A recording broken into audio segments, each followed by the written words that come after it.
Hey up! Right, it's that time of the year when people have probably left it a little bit too late, to be honest, and they've started thinking about anti-corrosion protection for the motorcycles. And it's that time of the year where the media seems to be full of ACF50 videos and adverts and everything else. Now, first of all, I ought to explain myself. I've not done any filming for this video. I fully intended to, but Willow, my border collie, on Saturday afternoon managed to get a really deep cut in one of his paws. In fact, he's pretty much sliced one of the pads in half.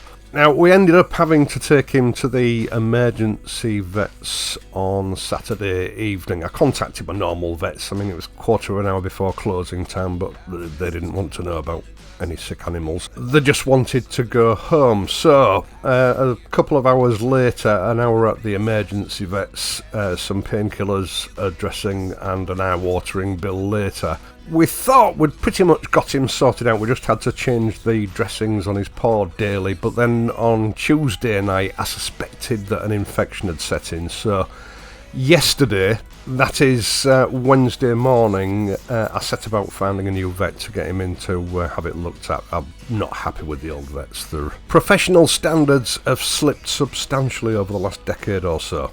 And they even tried to frustrate my efforts to register him with another vet by saying that they'd lost his medical records, because a new vet won't register you unless the medical records are available. Now, eventually I learned after about 3.5 hours that they had miraculously found them, but what really annoyed me was that they'd left him suffering for some 3.5 hours whilst I was trying to register him with another vet in order to get an appointment. And I don't normally do this, but I'm actually going to name and shame Haven Vets of East Yorkshire.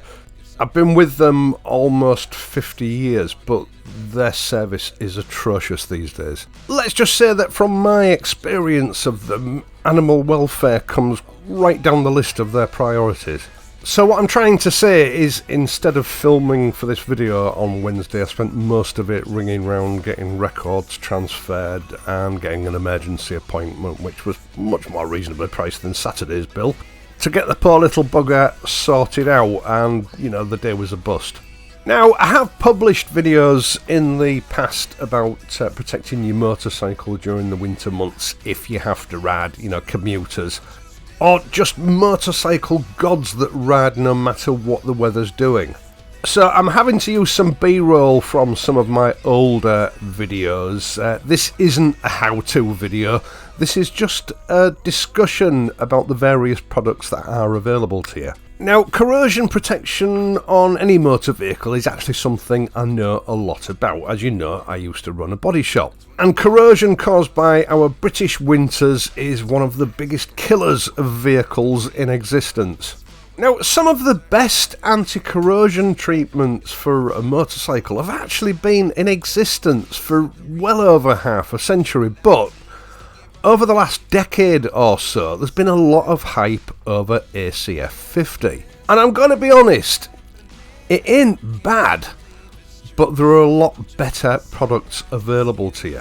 For the most part, this product has just crept into the consciousness of most motorcyclists because of a very successful marketing campaign. I'm not going to badmouth the product because it does work, sort of.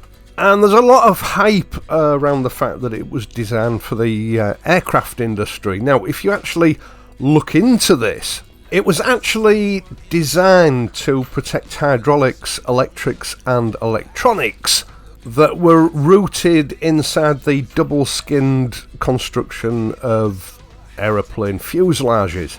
Because condensation is a big issue in these areas, and, you know, obviously this product helps to cut down problems with electrics, hydraulics and electronic devices, but it was never designed to be put on motorcycles. Now, I think what basically happened that there are only so many aircraft in existence, and if you're trying to market a product, your consumer base is quite small. So you're never going to make shed loads of money, and about a decade ago they decided to aim the marketing at motorcyclists, to the point where a lot of motorcyclists believe that ACF50 is the best possible anti-corrosion treatment that you can use on a motorcycle, and it's not. It's okay if you're willing to put the effort in and you don't mind your bike being covered in sticky goo all the time, but there are much better, longer lasting treatments in existence.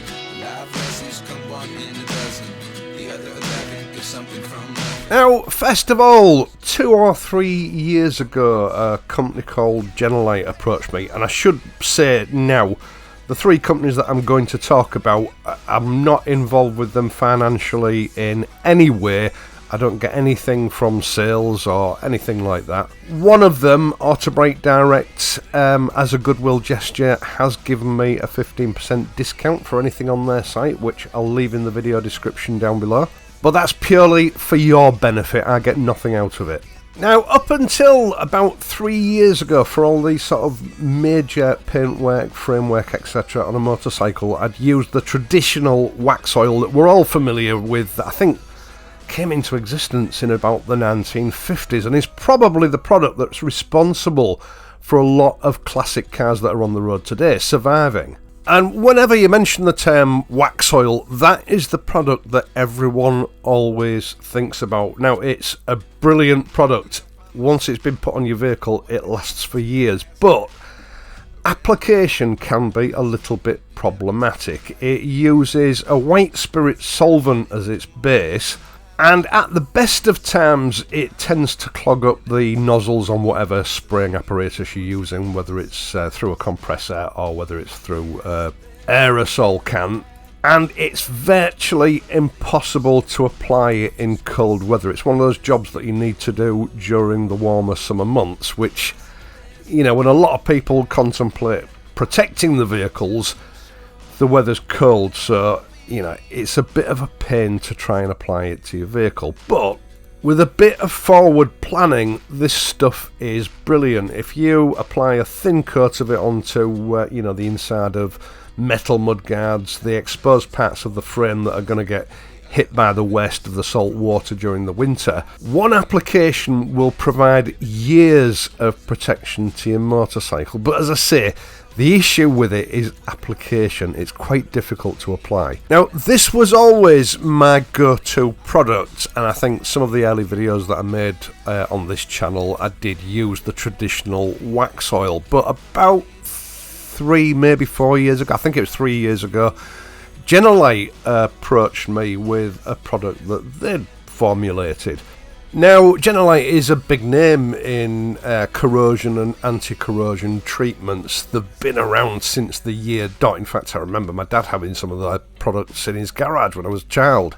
And they'd had a look at ACF50, which was sort of taking over the market, or had taken over the market at the time, and had a bit of a laugh at it because they realised they could make a far superior product because they had decades of experience. And what they produced was their version of wax oil, which was designed to compete directly with ACF50. Now, they formulated it to last about a year on a motorcycle. It's easy to apply, irrespective of the ambient temperatures. It doesn't clog up any nozzles. It's reasonably priced. It's certainly competitive with ACF50.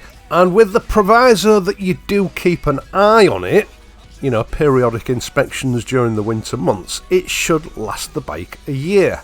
Now, as you know, with ACF50, it wasn't necessarily designed to be used in a place where it's going to be exposed to the elements, so it does wash off. And ACF50 actually put in their instructions that you should rinse your bike off after every ride, dry the bike off, and then reapply the ACF50 where necessary. Now, who's got the time to be doing that? If you've been at work all day, you've come in freezing cold from a 20-mile commute, the last thing you want to do before you sit down and put your feet up is wash your bike off, dry it, and then check to make sure the ACF50 hasn't washed off. Because it does wash off, it doesn't last very long. Now, I tried it maybe a couple of years after it first came out on my BMW 1200 GS, and the high impact areas of the bike that got the worst of the road spray, I was constantly having to reapply it. if you've got a fairly lengthy commute, I would be surprised if it would last much more than a week. Now, this Genelite works really well. I've had it on the Classic 500 in all the high impact areas for certainly 2 years, probably getting on for 3. I've not had to reapply so far, but then, you know, I don't do huge mileage in bad weather. The point is, it's tenacious and it lasts. The downside is, it is a bit sticky and it does attract a lot of crud off the road. But at the time, I thought, well, you know what, I can live with that as long as it's adequately protecting my bike, which it was. But when I'd sort of published that video, a few viewers came forward and said, you know, Stuart, you need to try out Built Hamber wax. I've been using it for years. It's not sticky, it's easy to apply, and it literally lasts for years once you've applied it. So I tried it, and it's true, it's brilliant stuff. I've used it on the Interceptor and the Classic 350 Reborn with amazing results. Again, it's been on both of those bikes for a couple of years. It's provided sterling service. It's still intact and doing its job with little to no sign of deterioration. You know, like the Genelite, it's a sort of a self-healing compound that if a stone chip or something hits it and, you know, scrapes it away from the treated surface, it does creep back and sort of self-heals. The advantage of it is that it's a little bit harder than the Genelite and it's not sticky to the touch. Now, it does still pick up a bit of dust and crud as time goes on, but it's nowhere near as bad as ACF50 or Genelite. It uses a naphtha-based solvent as its carrier, which is in itself a cleaner. And, you know, it come the summer months, if you want to clean it off where it's visible on the bike, 5 minutes with some panel wipe and you've got it all off to nice, bright, clean, shiny paintwork underneath. In both cases, in over 2 years, I've never had to reapply. They're both safe for use on plastics, metalwork, paintwork, even chrome on your wheel rims, but obviously you have to be careful to keep them off your tyres and your brake discs.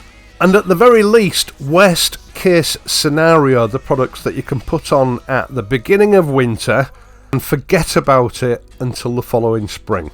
They both give excellent protection against salt, and both are detergent resistant, so you don't need to worry about them washing off when you wash your bike like ACF50 does. I mean, from my experience with ACF50, even using my non-contact method, you might get away with one motorcycle wash, but you certainly won't get away with 2.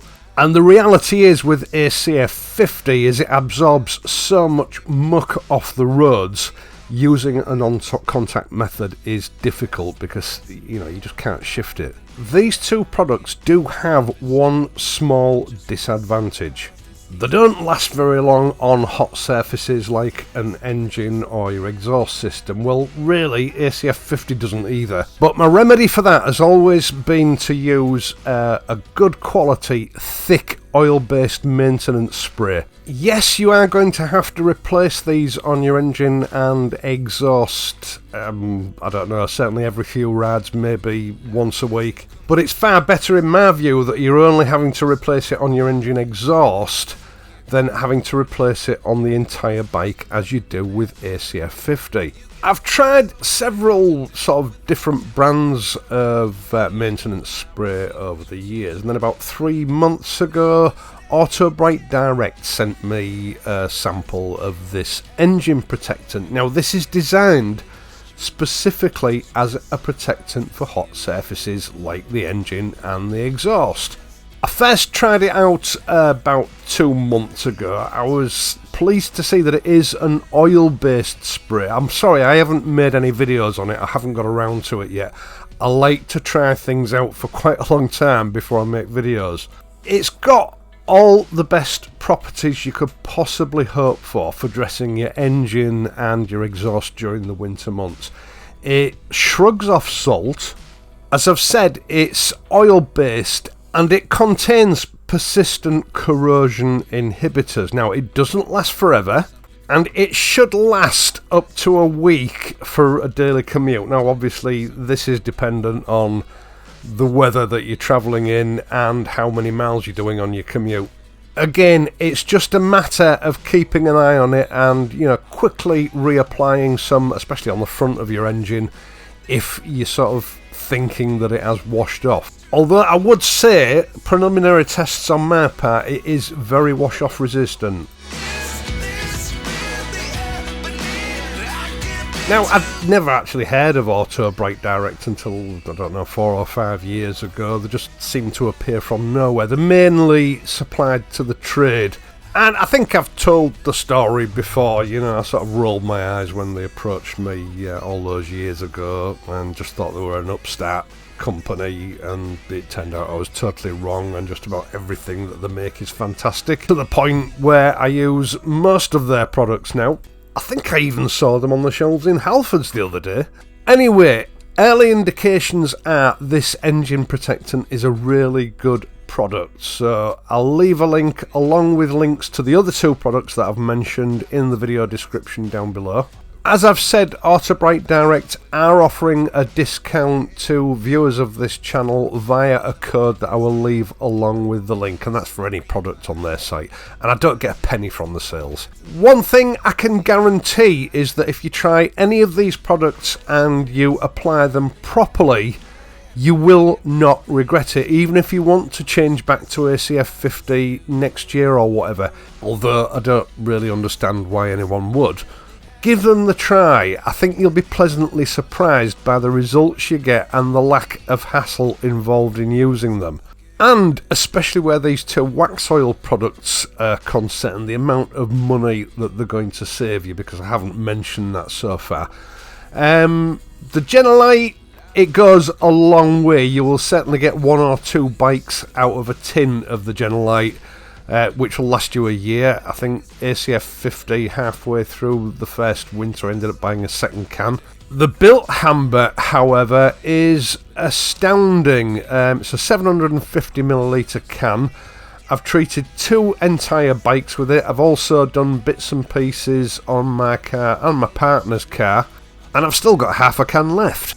Oh, I treated some garden furniture with it as well. Right, so I've presented my case. There are 3 products there that, in my view, will do a far better job than ACF50. There'll be a lot less hassle and they'll cost you less money. It's risk-free to try them out. One thing I am certain of is that no one will come back shouting at me because the bike's gone rusty after using them. That won't happen. Once again, thank you so much for taking the time to watch this and my other videos, and in doing so helping to support this channel. I really do appreciate it. I would also appreciate it if you would leave a like and consider subscribing to this channel if you're not already a subscriber. It means a lot to me and it helps the channel out. You can also, if you wish, support me through my Patreon page or via the super thanks button down below. I will of course be back next week, so until then, please ride safely and I'll see you soon.